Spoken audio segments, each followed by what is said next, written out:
Hoy vamos a continuar hablando de los pueblos del mar, vamos a continuar hablando de lo que ocurre tras el colapso de este bronce final, ocasionado por, como decía Aristóteles, por muchas causas, pero fundamentalmente por la llegada de unos pueblos que vienen desde el occidente al oriente del Mediterráneo y van a ocupar tierras en Imperio hitita, van a ocupar toda la costa de Cananea,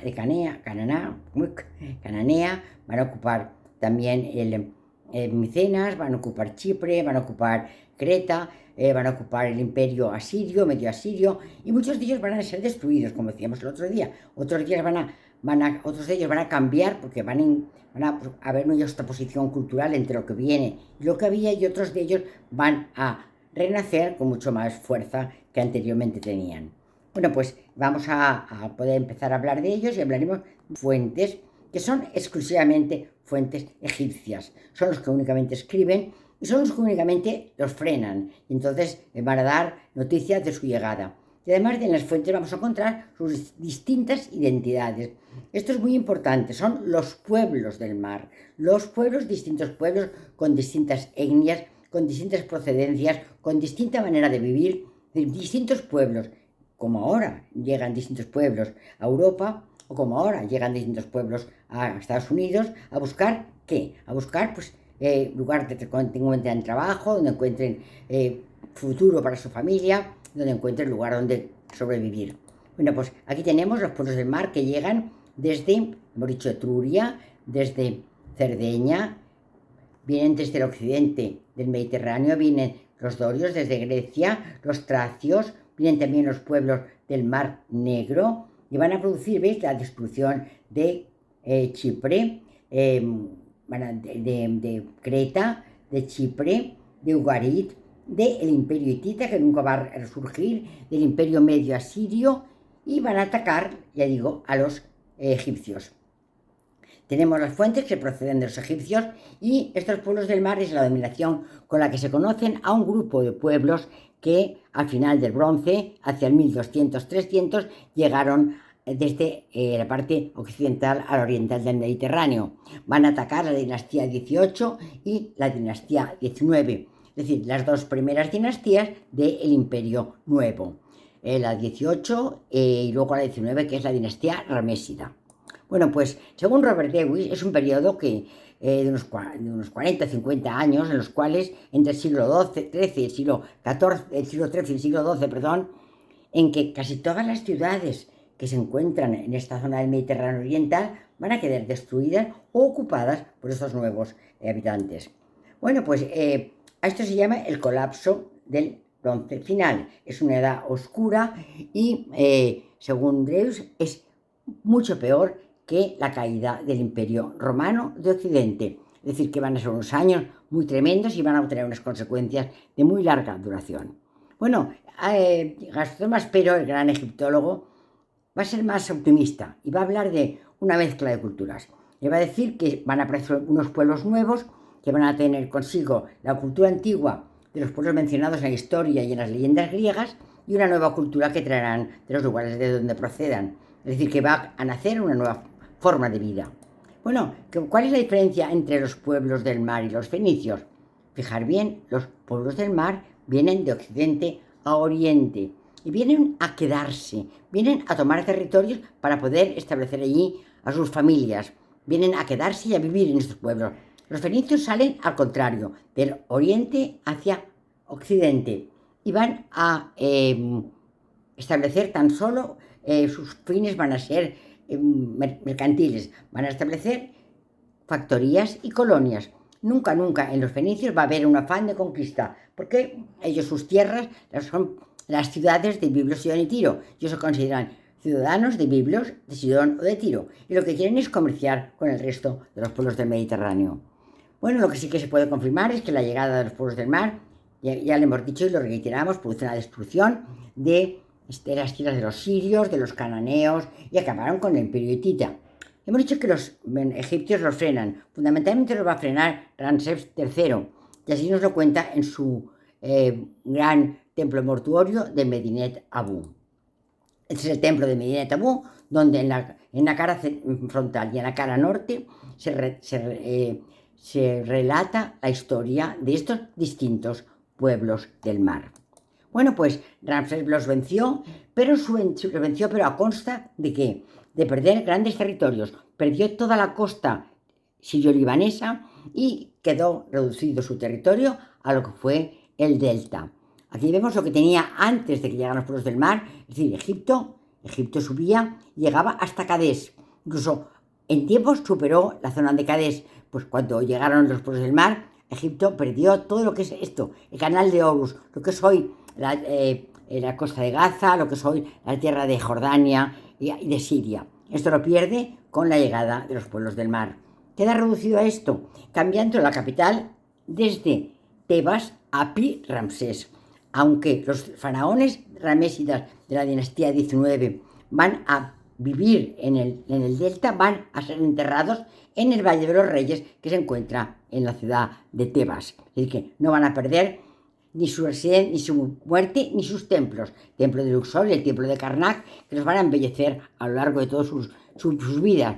También crearán nuevos templos en la zona del delta, pero ya digo, ellos el reino lo tienen todavía en Tebas, aunque la capital es Pi-Ramsés. Bueno, nuestro interés en hablar de los pueblos del mar es porque conocer a aquellos pueblos que antes que los fenicios recorrieron el Mediterráneo. Aquí tenemos, estos son los pueblos del mar que vienen de occidente a oriente a quedarse en estas tierras, y estos son las expediciones fenicias que salen de Biblos, Sidón y Tiro y que no vienen a quedarse, vienen a establecer colonias a lo largo, sobre todo, de la parte del norte de África, Cádiz, aunque subieron por el mar hacia el Atlántico hasta casi las tierras de Gran Bretaña. Esto lo vamos a estudiar con calma cuando lleguemos a hablar de las colonias fenicias. Bueno, ¿cuáles son las fuentes? Hemos dicho que fundamentalmente son las egipcias. ¿Por qué? Porque son los que escriben y fueron los que los frenaron. Es decir, son las fuentes más importantes. Esto es, las fuentes que vienen de la tierra de Fenicia. Esto es la Fenicia anterior a la llegada de los pueblos del mar, que llegaba, ya hemos visto, hasta el Imperio hitita, cogiendo las zonas de lo que es Jordania, de lo que es hoy Siria y de lo que son la franja de Gaza. Y el canal de Horus, que era la zona que unía la zona palestina con el delta del Nilo. Bueno, pues, ¿cuáles van a ser los faraones? Los faraones de la dinastía 18 y la dinastía 19. Los de la 18 van a ser, el primero de ellos, del Imperio Nuevo, Amosis, Amenofis I, Tutmosis I, Tutmosis II, la faraona Hatshepsut, Tutmosis III, Amenofis II, Tutmosis IV, Amenofis III. Muy importante que va a ser el padre de Amenofis IV, que es Akenatón, el primero del que nos da noticias de la presencia de los pueblos del mar. También luego tenemos la dinastía 19, en la cual vamos a tener los ramésidas, Ramsés II, Menemtá y luego Ramsés III, hasta el último Ramsés XI. Después de Ramsés XI ya el imperio egipcio va a entrar en decadencia, van a llegar otras dinastías persas, dinastías nubias, primero, luego dinastías persas y por fin Alejandro Magno con las dinastías griegas. Bueno, Amenofis IV hemos dicho que es el hijo de Amenofis III y de Tigi. Bueno, pues Tigi es una mujer que viene del norte de Siria, de una tierra donde la religión es monoteísta. Entonces Tigi a su hijo Amenofis IV, que es luego que cambia el nombre, Akenatón, le va a influir, le va a educar en la religión monoteísta. De esta forma, Amenofis IV va a cambiar su nombre y se va a llamar Akenatón, porque va a entender que el dios verdadero es Atón, que es el dios Sol. Bueno, pues de este faraón hereje, porque hizo la herejía de cambiar Amón, el dios de los sacerdotes, por Atón, solo 18 años, pero con una gran influencia, de él tenemos las primeras cartas, que se llaman las cartas de Amarna. Es la fuente más antigua, es del 1350, y la recibe el faraón Amenhotep IV, más tarde Akenatón, recibe unas cartas. Aquí tenemos a Atón, el sol que nace, con sus rayos y sus manos va a acariciarnos y acariciar la tierra, permitiendo que haya vegetación. Y aquí tenemos la ciudad de Aketatón, que es la ciudad que fundó Akenatón fuera de Tebas, al norte de Tebas. Y esta es su bellísima esposa, Nefertiti. Hoy está el busto de Nefertiti, está en Berlín, porque unos arqueólogos alemanes la encontraron en la ciudad de Akenatón. Bueno, pues aquí tenemos una imagen que os la he puesto porque, aparte de cambiar la religión, Akenatón cambió la vida en el mundo egipcio. Transformó la corte en una corte mucho más cercana, mucho más tierna. Aquí le vemos a Akenatón con sus niñas, tuvo 6 niñas, besándolas, abrazándolas. Y aquí tenemos a Nefertiti con su madre. Es que el emperador, el faraón, ha dejado de ser intocable y va a ser todo embebido en un ambiente que está mimado por el dios Atón, que desde el cielo manda sus rayos y sus manos que acarician sus caras y su ambiente. Bueno, pues esto es una bellísima relieve donde aparecen los escribas, los que escriben las cartas, que son importantísimas, las cartas de Akenatón. Aquí vemos con sus lápices cómo van escribiendo sus papiros. Estos son los escribas de Akenatón y este es el lugar de la casa de la correspondencia del faraón, donde pone en la puerta viva, prosperidad y salud. Esto lo descubre el gran egiptólogo Petri. Lo descubre y aquí encontraron una carta muy importante en esta especie de almacén de correspondencia. Una carta que recibió el faraón Akenatón en una tablilla cuneiforme del rey de Biblos. Biblos es la ciudad que luego será Fenicia, pero es la ciudad que más tiempo ha sido habitada de forma permanente. Desde el año 6000 a.C. hay noticias de que la gente está habitando la ciudad de Biblos. Bueno, pues el rey de Biblos manda una carta a Akenatón diciéndole que se ve acosado, que su ciudad, que está en el mar, se ve acosada por unos pueblos que vienen, que quieren conquistar sus tierras. Estos pueblos son belicosos y él le pide a Akenatón que le mande tropas para ayudarle. Es la primera noticia que tenemos de lo que llamaremos los pueblos del mar.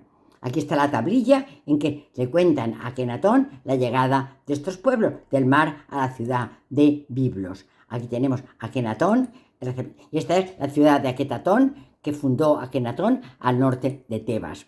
Esto es el Biblos fenicio, lugar de donde sale la carta pidiendo ayuda a Akenatón. Primera mención de los pueblos del mar.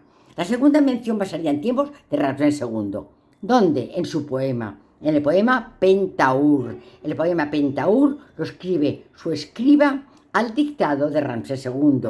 Ramsés II le cuenta la batalla de Cadés y le dice que él venció, él solo, porque Dios le dio una fuerza infinita, pudo frenar él solo a todo el ejército hitita. Esto es una historia que se inventa Ramsés II. Para nada fue así. Hubo una paz, la paz de Cadés, donde firmaron la paz hititas y el imperio egipcio. Eso ya lo hemos visto en la tablilla que vamos a ver ahora luego, de la paz de Cadés. Dice, cuenta en su poema, los rebeldes sardanas, vienen de las islas, vienen ya de Cerdeña, sardanas, que a quienes nadie había sabido combatir, llegaron navegando audazmente en sus buques de guerra desde el medio mar, sin que nadie fuese capaz de resistirlos. Esto lo cuenta Ramsés II, según lo ha relatado el rey de Biblos en una estela, la estela número 2 de Tanis. Aquí tenemos la estela número 2, donde por segunda vez se habla de estos habitantes del mar, en este caso de unos concretos, de los rebeldes sardanas, que vienen de la isla de Cerdeña. Bueno, pues aquí tenemos ya la segunda mención de estos pueblos del mar. Bueno, Ramsés II ha luchado, hemos dicho, contra el imperio hitita, y cuando está luchando con el imperio hitita en la batalla de Cadés, se relata en el poema que algunos de los soldados que luchan con Ramsés II son mercenarios sardanos, pueblos del mar que proceden de la ciudad de Cerdeña y que los ha vencido Ramsés II y los ha incorporado a sus huestes para que le ayuden a vencer a los hititas en la batalla de Cadés. Esto es un puñal de la batalla de Cadés que se encontró en tierras de Cerdeña, es decir, que esto es una muestra de que un camino entre los sardinas que vienen desde Cerdeña y que llegan a Cadés. Este camino es recorrido por estos pueblos de mar, que Ramsés II les llama sardanas. Bueno, aquí tenemos el poema de Pentatúr, donde nos relatan todas estas historias y nos cuentan cómo los sardanas colaboran con Ramsés en la lucha contra los hititas. Esto es la batalla de Cadés entre el pueblo hitita y el pueblo egipcio en la época de Ramsés II. Esta es la ciudad de Cadés. Bueno, este es el Tratado de Cadés, que os decía que el otro día pude yo contemplar en el Museo Arqueológico de Estambul con gran emoción. Y os decía también que esto demuestra que realmente Ramsés II no venció a los hititas, sino que obtuvo de ellos una paz, que es la paz de Cadés. Bueno, este es Ramsés II, tuvo 100 y pico hijos, pero nunca tuvo ninguno de su esposa preferida, Nefertari. Nefertari fue su más amada esposa. Era estéril, no le dio hijos, pero siempre la amó y construyó para ella el templo de Abu Simbel. Yo tuve la oportunidad de contemplar este templo. Este es el templo que se llama el Rameseum.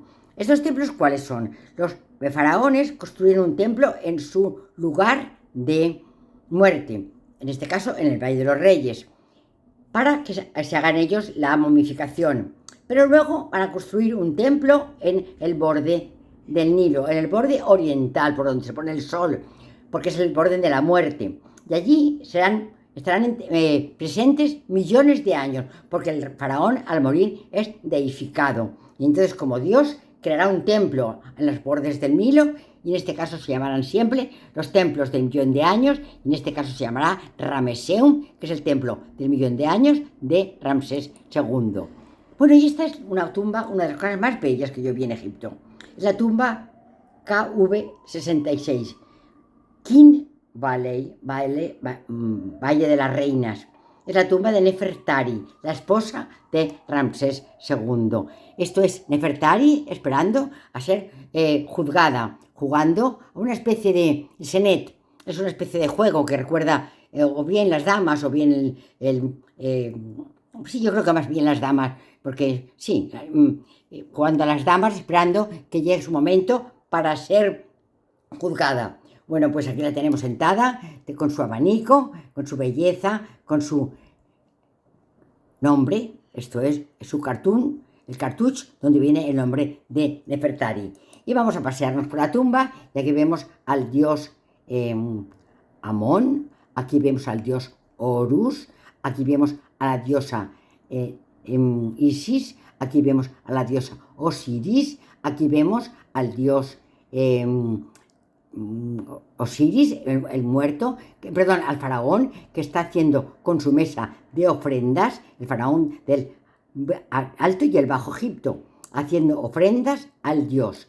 Aquí vemos, por ejemplo, a la diosa Hathor, que le está haciendo la apertura de boca a Nefertari, para que viva siempre, eternamente. Aquí tenemos en esta parte del pilar un sacerdote. Lo sabemos porque lleva una piel de leopardo, como es el vestimenta que siempre llevan los sacerdotes. Y aquí tenemos un elemento muy importante en el Antiguo Egipto, que es el pilar de Yeb, que significaría como la columna del dios Osiris, que mantendrá siempre firme a este mundo de los muertos. Bueno, además de esta bellísima tumba, el faraón Ramsés II construye en Abu Simbel 2 templos, uno para él y otro para su esposa Nefertari. Este es el templo de Ramsés II. Y en la entrada, en la sala de Santa Santorum, podemos encontrar una decoración que habla de la victoria de la batalla de Cadés. Bueno, y esto es Ramsés II. Este lo vi yo, este Ramsés II, que ahora ya está en el nuevo museo, pero anteriormente estaba en el piso superior del antiguo Museo del Cairo. Era muy emocionante ver a todas las momias de los faraones. Bueno, pero llegó un momento que la momia de Ramsés II enfermó de una micosis.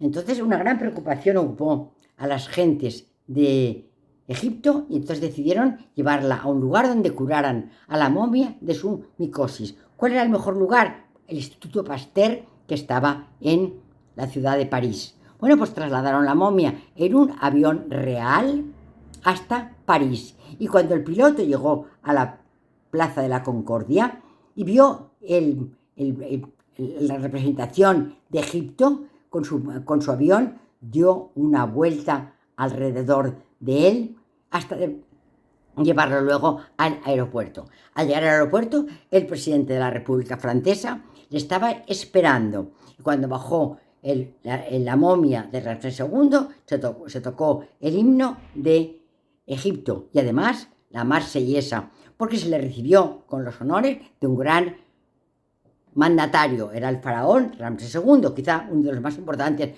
faraones de la dinastía 19 del Imperio Nuevo.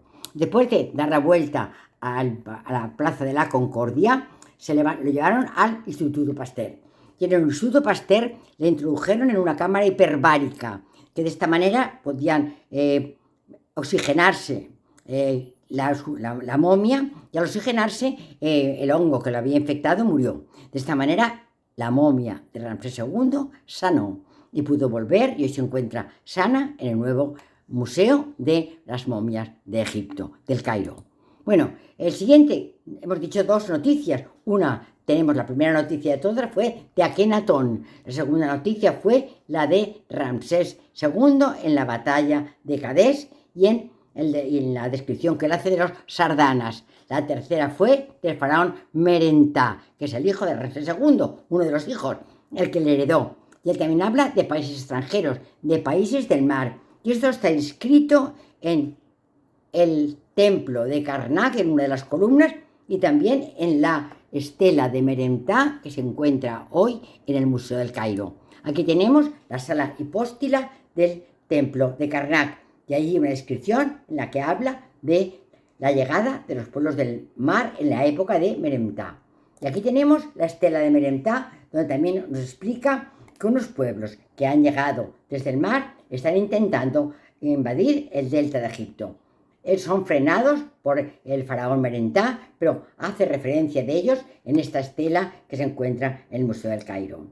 Bueno, este es el templo funerario de Merentá, que apenas ya queda nada de él, que ha sido completamente destruido. Está detrás del de Amenofis III.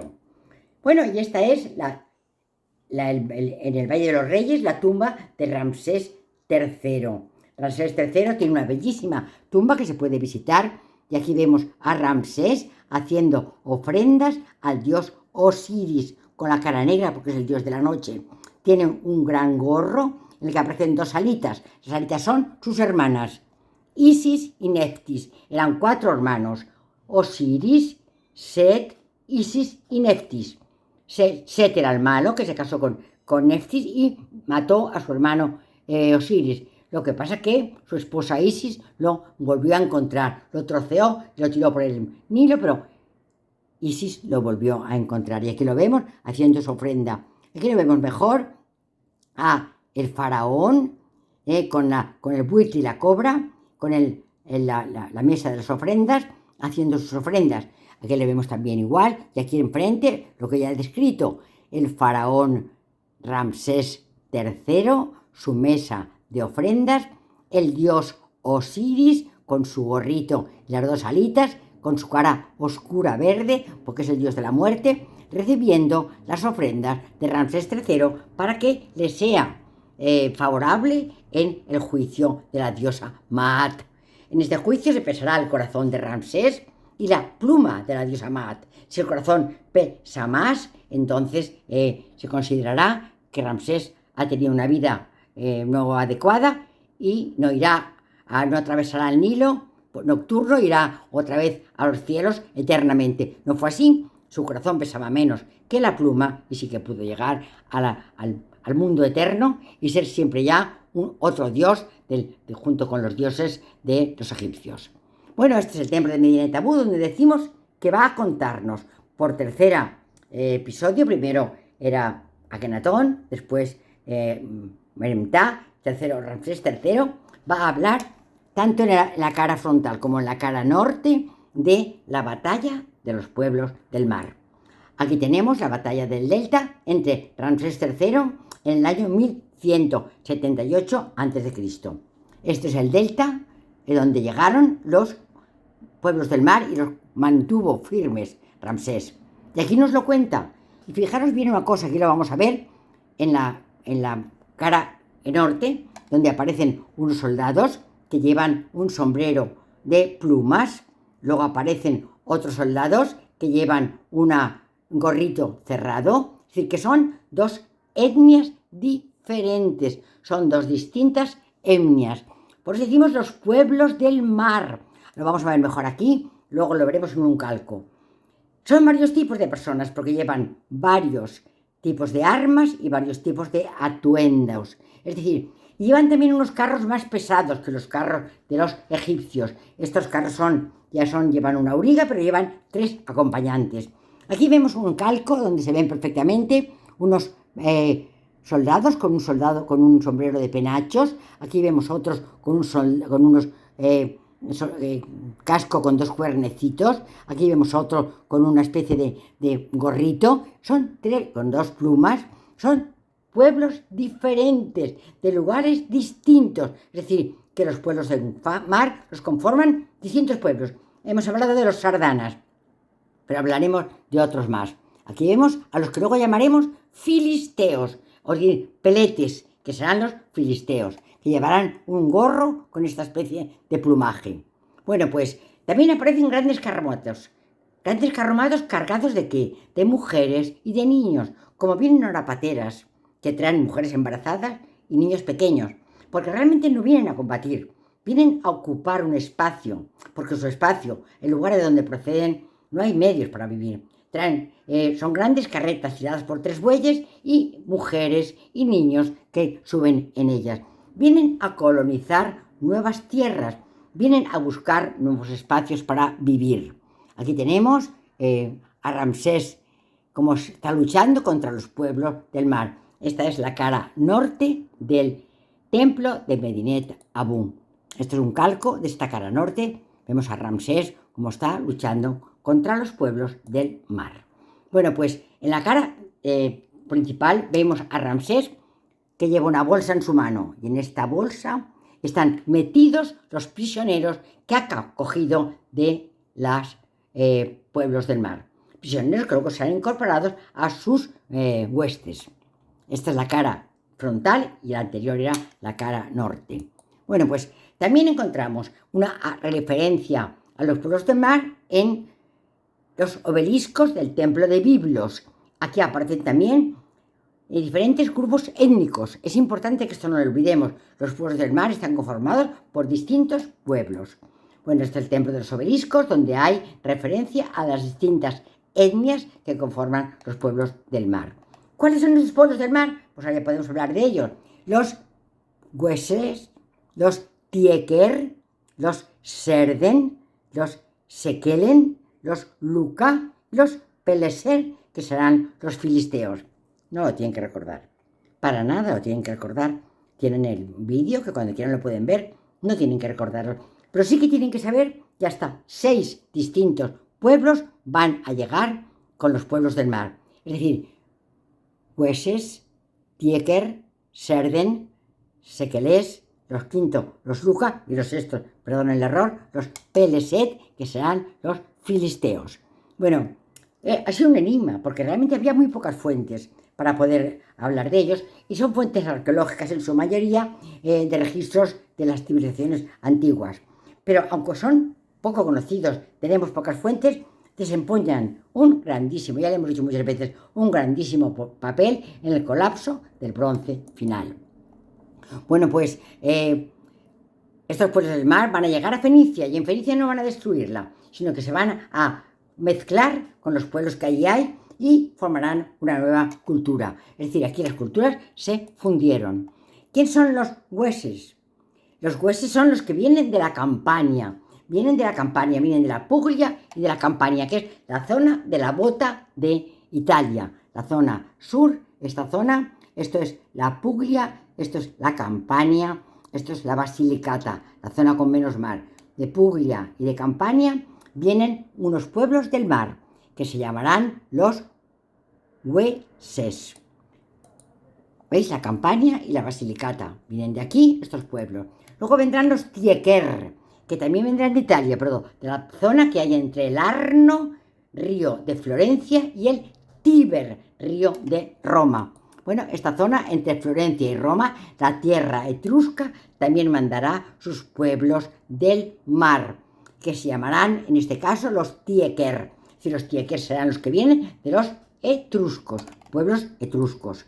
Luego también vendrán los Serden o sardanos, como se llamaba Ramsés II en su poema de Pentaur, que vendrán de la isla de Cerdeña.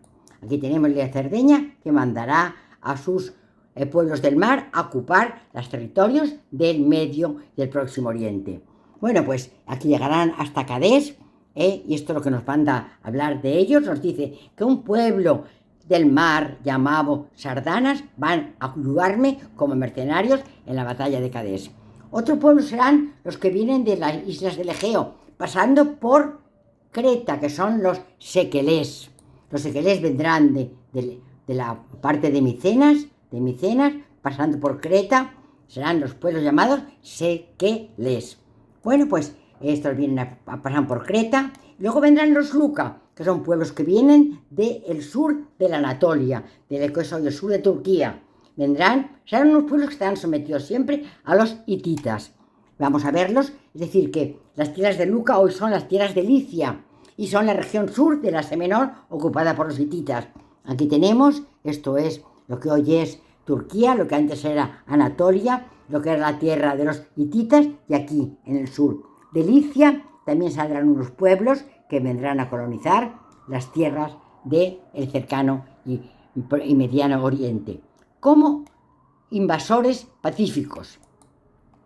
Bueno, pues los Luca primero actuaron contra los egipcios, pero después, cuando el imperio hitita decayó, se pasaron a ser socios de los egipcios. Los últimos ya, y muy importantes, van a ser los Peleset, que son los antepasados de los filisteos. Es decir, los filisteos vienen de Micenas. Y esto no hay duda, porque han dejado mucho rastro. Quizás son los que más rastro han dejado. Tienen rasgos físicos micénicos. Conocen la fundición del hierro. Son un poco más posteriores. Ya pertenecen a los albores de la edad de hierro. Y además elaboran una cerámica muy, muy semejante a la cerámica micénica. Ocuparán la zona que hoy es la Franja de Gaza. Aquí la tenemos, filisteos. Bueno, pues las tierras de Canaán fueron ocupadas por los 12 tribus de Judá. Judá es el hijo de Isaac. Isaac es el hijo de Abraham. Y Judá tuvo 12 hijos. Bueno, pues sus 12 hijos ocuparon las tierras de Canaán. Aquí tenemos las tierras de Canaán, las 12 tribus de Israel que ocuparon o tribus de Judá que ocuparon estas tierras. Bueno, pues los filisteos van a venir aquí, a Ascalón, a la zona sur que hoy es la Franja de Gaza. Es decir, son aquellos guerreros que estaban representados con cascos con penachos de la ciudad, proceden de Micenas, y se encontraban en el templo de Medinet Abu. Proceden de Micenas, pero pasaron por la isla de Creta. También son aludidos a la Biblia, pero la Biblia es mala para las fuentes, porque la Biblia no da nombres casi nunca, ni jamás data. Entonces habla de un rey semita, el rey David, que luchó contra un gigante filisteo, un guerrero gigante filisteo, contra Goliat. Es decir, estos son los peletés, los filisteos, los que aparecen en el templo de Medinet-Abu con este gorro de penachos. Aquí los vemos con el gorro de penachos, que son los filisteos. Fundaron en la Granza de Gaza una pentápolis, 5 ciudades, de las cuales conservamos 4: Rafa, Can Yunis, Deir al-Baal y la ciudad de Huasa. Esto es la zona de la Granja de Gaza, que fueron donde llegaron a Ascalón. Aquí llegaron los filisteos, que se llamaban anteriormente los Pelets. Bueno, pues tienen una cultura muy semejante a la micénica, porque veremos que sus cerámicas son como las micénicas. Esta es la cerámica micénica, esta es la cerámica filistea, prácticamente iguales. Dejaron hay un templo, el filisteo de Cron, que recuerda un poco al templo de Delfos, donde la pitonisa hacía sus predicciones. Y luego además se ha encontrado un templo que tenía 2 columnas, el de Tel Casilé, que este sí que realmente hay noticias de él, porque habla de que Sansón derrubó el templo de Tel Casilé sobre los filisteos. Bueno, esto no lo cuenta Cecil B. DeMille, la película Sansón y Dalila. Sansón es un filisteo y Dalila es una filistea y Sansón es un semita.